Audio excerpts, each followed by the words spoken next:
তুমি এত কিছুর পরেও তোমার মাকে বাড়িতে নিয়ে এসছো, আমাকে তোয়াক্কা করে তুমি তোমার মাকে নিয়ে আসছো। তোমাকে কি তোয়াক্কা করবো? এই সংসারটা চালাই আমি, ইনকাম করি আমি।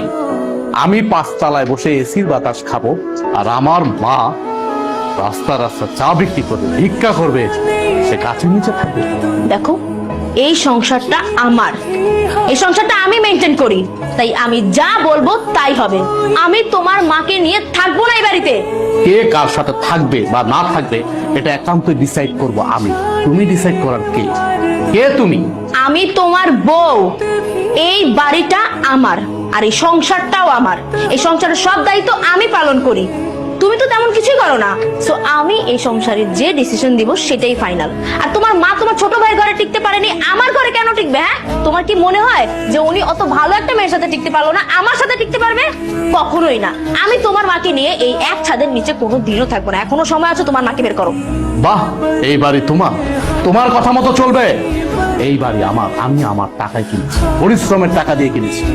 আর চাকরিটা করতেছি পরিশ্রম করে, কিন্তু চাকরি করে টাকা উপার্জন করে। হ্যাঁ, মানলাম তোমার বাবা আমাকে চাকরি দিয়েছে, সে অনেক সহযোগিতা করছে, আমি প্রয়োজনে তার টাকা দিয়ে দেবো। কিন্তু তুমি কোনো কথা বলবা না আমার মার বিষয়ে। আমি বাইচা থাকতে তোমার মা এই বাড়িতে থাকতে পারবে না। আপনার মেয়ে আমার মাকে এই বাড়ি থেকে বের হয়ে যেতে, আমার মাকে সে সহ্যই করতে পারতেছে না। আপনি জিজ্ঞেস করেন কেন আমার মাকে সে সহ্য করতে পারতেছে না? আমার মা গরিব, এই জন্য। আমার হাজবেন্ডের অবস্থা দেখছো? ও ওর এই ফুকিনি মাকে বাড়িতে নিয়ে আসছে। আমি তো বিয়ের শুরুতেই বাড়ি থেকে ওনাকে বের করে দিয়েছিলাম, কারণ ওনার সাথে আমি কিভাবে সমাজে চলবো বলো তো? আমার মেয়ে যা বলেছে ঠিকই বলেছে। তোমার মায়ের বেশ পোশাক দেখেছো কি নোংরা? তোমার মা আমার মেয়ের সাথে মানিয়ে চলতে পারে। আরে তোমাকে আমার মেয়ে ভালো ব্যক্তি বিয়ে করেছে, সেই জন্য গ্রাম থেকে তুলে নিয়ে এসে আমি তোমাকে চাকরি দিয়ে প্রতিষ্ঠিত করেছি। তাই বলে তোমার এই গায়া মাকে আমার মেয়ের বাড়িতে নিয়ে আসবা? আপনার মুখে এই টাইপের কথা কখনো মানে না। আপনি একটা শিক্ষিত, ভদ্র, মার্জিত ফ্যামিলির লোক।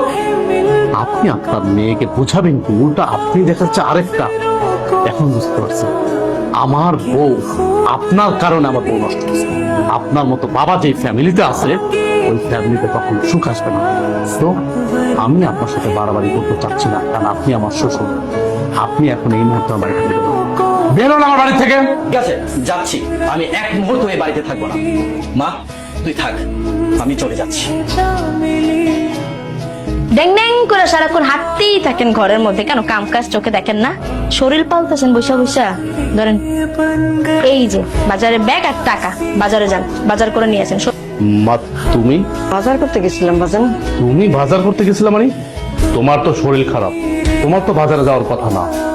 নিশ্চয়ই তোমার বৌমা পাঠাইছে বাজারে, তাই না? সত্যি করে বলো মা।